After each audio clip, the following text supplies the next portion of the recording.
Sultan El Shirazi. Oke. Silakan, silakan. Perkenalkan, saya Sultan El Shirazi. Kak Rido, Kak Ardio, saya izin bertanya. Saya kan udah kelas 11 nih, Kak. Nah,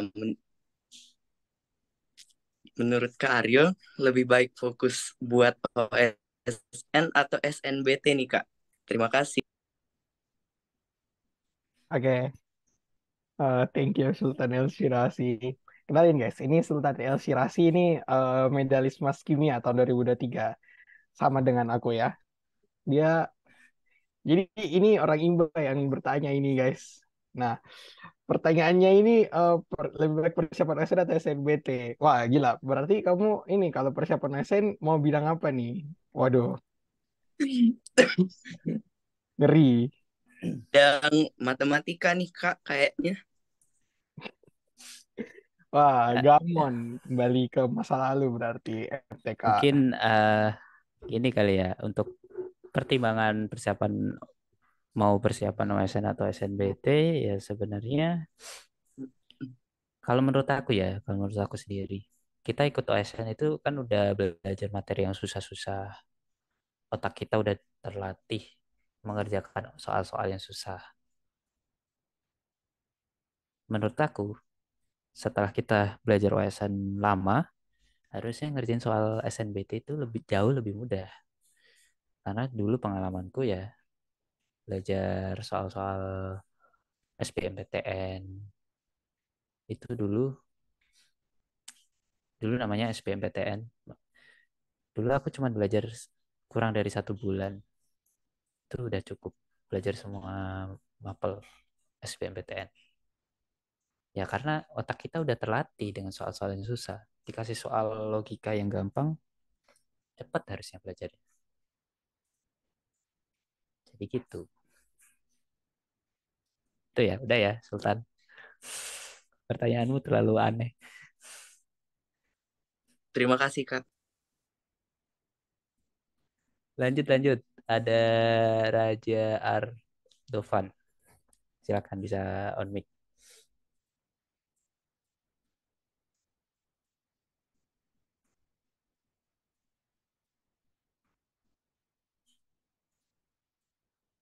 Mana nih? Kok tiba-tiba hilang.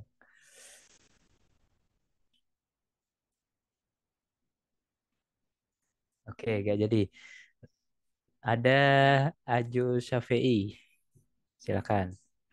Om, baik, permisi apakah suara saya kedengaran, Kak? Masuk, masuk. Oke, terima kasih kepada Kak Rido dan juga kepada Kak Aryo. Nah, jadi saya mau bertanya nih, Kak.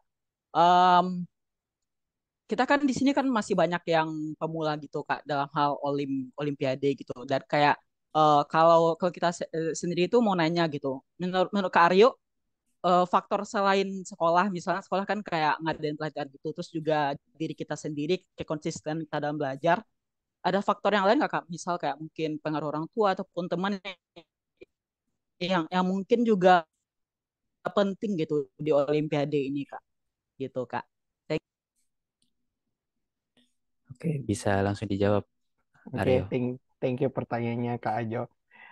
Nah, kalau faktor dari luar ya, faktor eksternal itu ya tentu sangat berpengaruh. Intinya bahwa kita itu nggak bisa, kalau aku ya, aku merasa kalau berusaha yang benar-benar sendirian sendirian banget itu nggak enak. Jadi pastilah memang faktor lain ya perlu ini doa dan dukungan dari orang tua, dari teman-teman semua. Pasti itu semua perlu gitu sebagai suatu kesatuan. Kalau yang lain-lain ya udah gitu aja. Oke, jadi mungkin biar lebih kebayang kayak gini. Misalkan kita kan kalau pulang ke rumah pengen belajar olim nih misalkan. Mau udah pengen nyempetin, udah semangat. Tapi kadang kalau misalkan gak dapet dukungan orang tua juga, ya itu juga kadang jadi kendala juga. Makanya memang sebisa mungkin kita bisa menjelaskan ke orang tua kita kalau kita mau fokus ke Olimpiade. Harusnya orang tua pasti support kalau anaknya ini ya berprestasi. Terus kita ngomong ke teman-teman kita yang mungkin biasanya kita sering main atau sering jalan-jalan atau sering kumpul-kumpul sama teman-teman, mungkin ya bisa diminta dukungan buat mulai mengurangi main atau atau bagaimana dengan menjelaskan kalau kita mau fokus ke Olimpiade gitu. Sebenarnya main nggak masalah, tapi ya itu tadi terkait komitmen di awal. Kalau kita memang pengen fokus ke Olimpiade. Jadi gitu kali ya. Yang bertanya hilang. Oke, lanjut. Ada Najia Rosyada. Silakan bisa on mic. Oke, terima kasih Kak Rido sama Kak Aryo udah memberikan aku kesempatan. Aku yang bertanya, untuk Kak Aryo, berapa jam sih sehari belajarnya? Kemudian, apakah materi yang Kak Aryo pelajari setiap hari itu bertingkat atau bersusun, atau cuma bahas soal aja? Gitu. Terima kasih sebelumnya. Oke, terima kasih pertanyaannya Najia. Kalau aku ditanya belajar berapa jam sehari itu ambil rata-rata aja ya. eh Rata-ratanya tiga, 3 jam sehari. Ini untuk Olimpiade ya, untuk kimia memang. Terus kalau ditanya materinya bertingkat, ya waktu awal dari nol kan bertingkat. Dari nol sampai OSN tahun pertama masih NT, masih dapat honorable mention, belum medal, ya ditingkatkan lagi, ditingkatkan, sampai em, sebelum OSP ya, atau sebelum OSK, sebelum OSP, itu aku merasa kayaknya udah cukup belajarnya, sisanya cuman pakai waktu untuk ngerjain soal. Jadi kalau kayak kamu ngerasa oh di titik ini em, sebaiknya aku berhenti dulu belajar, ngerjain soal dulu, terus nanti naik lagi, terus berhenti ngerjain soal lagi dulu gitu. Jadi kayak nggak setiap saat belajar gitu. Jadi kayak kalau kamu habis belajar suatu materi baru, usahakan ngerjain soal dulu yang berhubungan dengan itu sampai benar-benar paham, baru naik lagi, pindah-pindah. Tapi memang ada sih beberapa orang yang bisa langsung pindah-pindah gitu, baca ini, baca itu, baca ini, baca itu bisa. Tapi kalau dari aku nggak bukan tipikal yang bisa langsung pindah-pindah seperti itu. Tapi bertingkat ngerjain soal gitu. Sampai udah ngerasa cukup, baru sisanya dipakai untuk ngerjain soal semua gitu. Oke. Eh, oke, itu jawaban dari Aryo ya untuk Najia. Terima kasih, Kak. Terima kasih, Kak. Oke, teman-teman, mohon maaf karena kita keterbatasan waktu juga. Karena memang agendanya rencana cuman sampai jam 8, tapi masih ada beberapa yang ingin bertanya. Mungkin saya kasih kesempatan 2 pertanyaan terakhir ya sebelum kita selesai acara malam hari ini.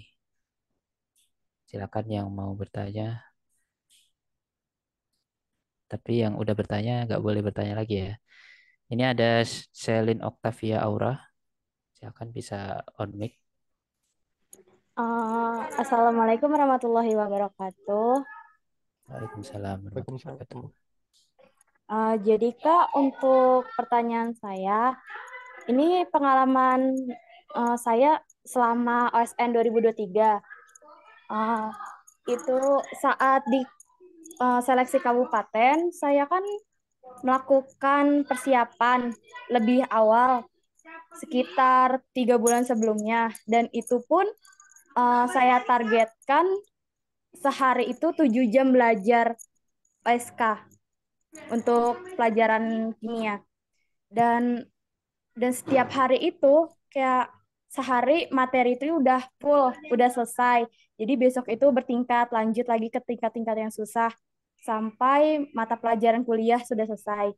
Nah, itu tuh Saya tuh penasaran kenapa saya kalah di kabupaten. Apakah karena cara belajar saya yang salah, atau karena saya hanya membahas materi dan latihan soalnya itu secara seimbang saja, tidak latihan soalnya yang dibanyakan. Terima kasih, Kak. Boleh dijawab dulu Aryo. Jujur untuk menjelaskan perkara NT di OSK itu sulit karena teman sekolahku itu juga tahun pertamanya NT di OSK tapi tahun keduanya medal. Nah, kalau memang ente di tahun pertama, kalau memang kamu ngerasa usahanya udah cukup, artinya memang kembali lagi belum rezekinya, belum beruntung. Ada orang lain yang lebih beruntung dan rezekinya. Kalau untuk masalah kamu ngerasa cara belajarnya salah atau gimana, gini, kamu coba merefleksikan diri kayak kalau kamu soal lihat soal-soal OSK semua sebelum-sebelumnya, lihat soal-soal OSP sebelum-sebelumnya gimana, lihat soal-soal SN gimana sebelumnya. Kalau memang rasanya seharusnya kamu bisa ngerjain, berarti cara belajarmu nggak salah. Tapi kalau memang kamu ngerasa kalau kamu ngelihat soal itu nggak ada bayangan sama sekali atau memang ngeblank, artinya dari cara belajarnya udah salah gitu.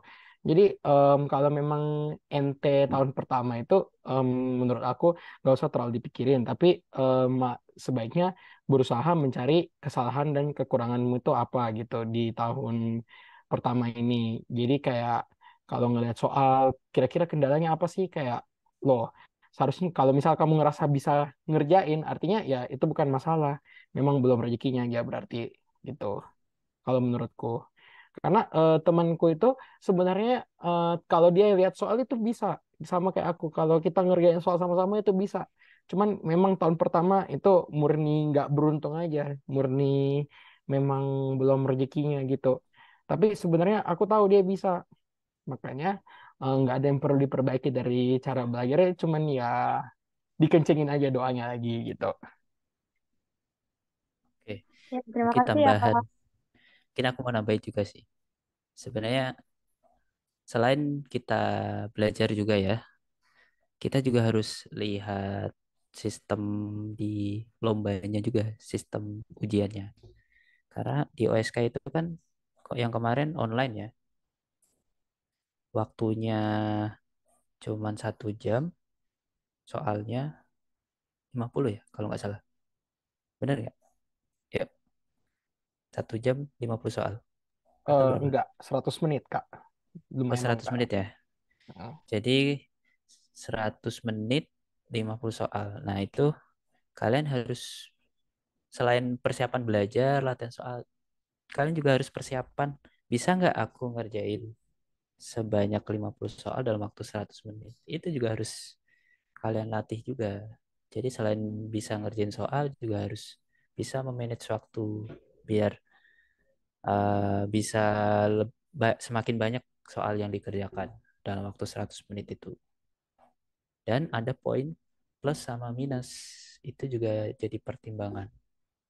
Makanya kalau menurut aku ya, selain belajar sama latihan soal juga harus ada simulasi lah.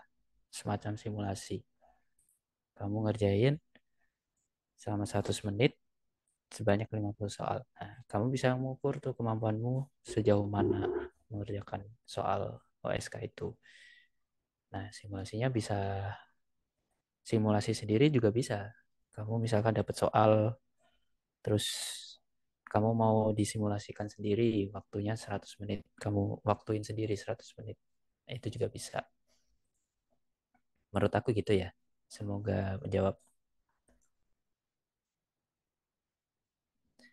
Oke, pertanyaan terakhir silakan yang mau bertanya.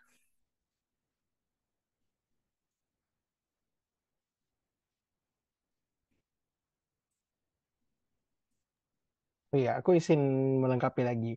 Nah, belajar itu yang terpenting bukan kuantitas tapi kualitasnya. Menurutku ya, berapa jam kamu belajar itu tidak menjadi faktor, tapi kualitasnya dalam waktu belajar aku seberapa banyak ilmu yang udah aku dapatin gitu. Kalau memang belajarnya banyak tapi nggak ada yang masuk kan juga sama Song. Tapi lebih ke arah memang harus tahu belajar yang berkualitas itu seperti apa gitu. Ya, benar juga. Karena memang belajar itu harus efektif lah. Kadang kalau kita belajar itu terus juga kadang nggak efektif juga. Jadi memang harus atur waktu juga belajar yang efektif. Misalkan 3 jam itu, eh, meskipun belajarnya cuma 3 jam, tapi dapatnya lebih banyak kan, lebih bagus daripada 8 jam, tapi belajarnya nggak terlalu banyak. 8 jam tapi banyakan ngantuknya, banyakan capeknya, stresnya. Jadi memang efisiensi belajar itu penting. Oke, ada yang mau bertanya lagi? Pertanyaan terakhir?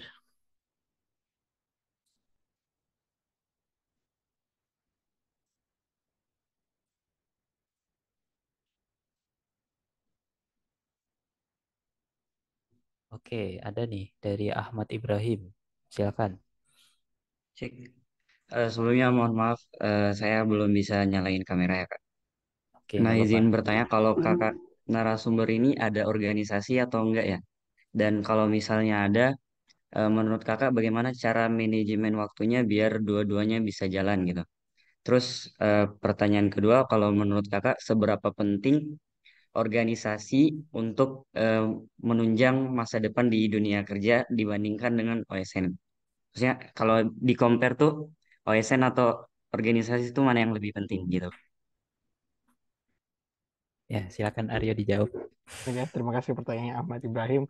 Kalau dari aku, organisasi yang diikuti di luar sebelum masa OSN itu kembali lagi di awal aku bilang aku nggak ada kegiatan yang di luar supaya memang benar-benar nggak mendistraksi persiapan OSN ku. Tapi kalau ditanya seberapa penting OSN atau organisasi, aku kan belum dewasa, belum merasakan dunia kerja juga seperti apa. Jadi nggak tahu sih jawabnya gimana. Mungkin siapa tahu Ya, Kak Rido ada ide.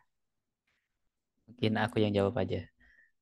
Jadi kalau terkait organisasi, aku dulu SMA nggak ikut, sempat ikut organisasi ya. Kalau dibilang ikut ya ikut. Ada pramuka aku ikut.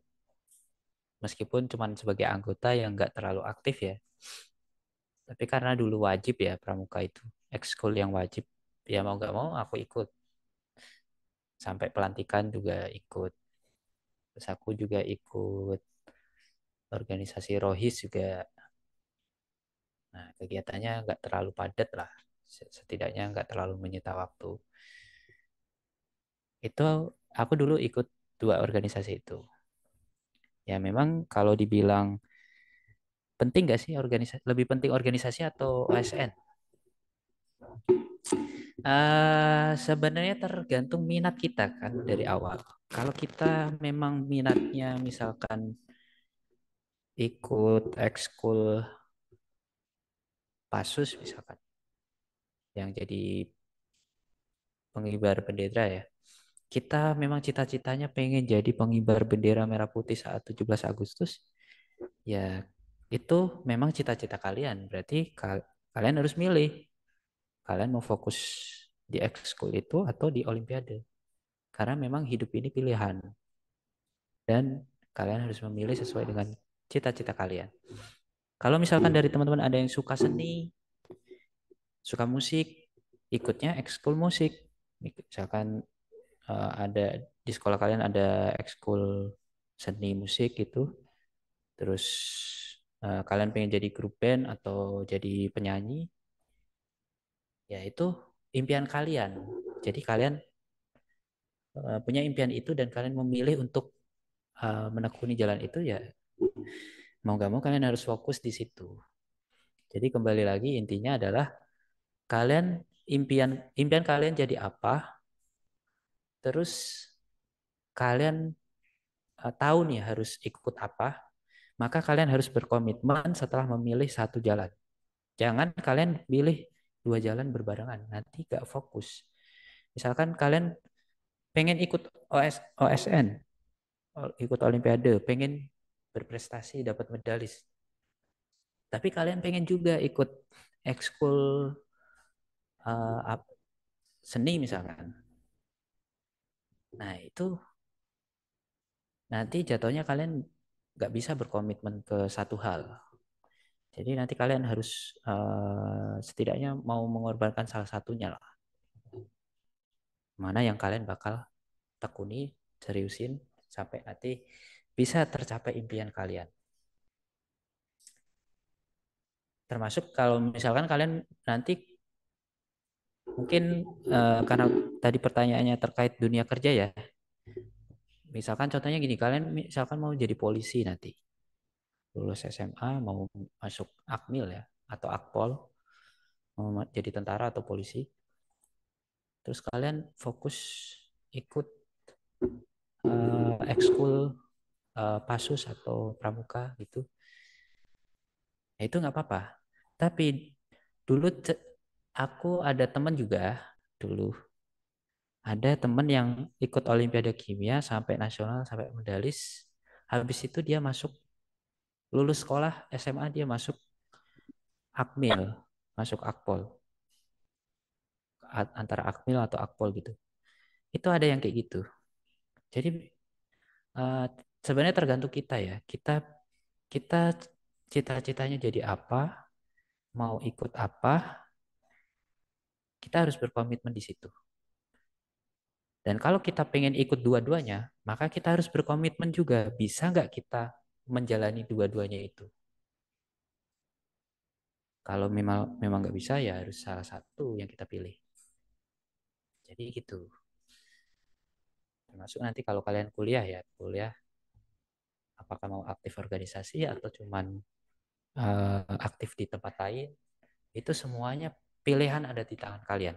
Kalian nanti bakal menjadi dewasa, memiliki kebebasan untuk memilih, dan disitulah kalian belajar untuk dewasa, memilih hal yang kalian inginkan dan kalian mau jadi apa dengan pilihan itu. Kalian cita-citanya apa, maka itulah yang nanti kalian pilih. Tapi saranku, kalau kalian udah memilih sesuatu, maka komitmenlah dan tekunilah sampai kalian mencapai apa yang kalian cita-citakan. Jadi gitu.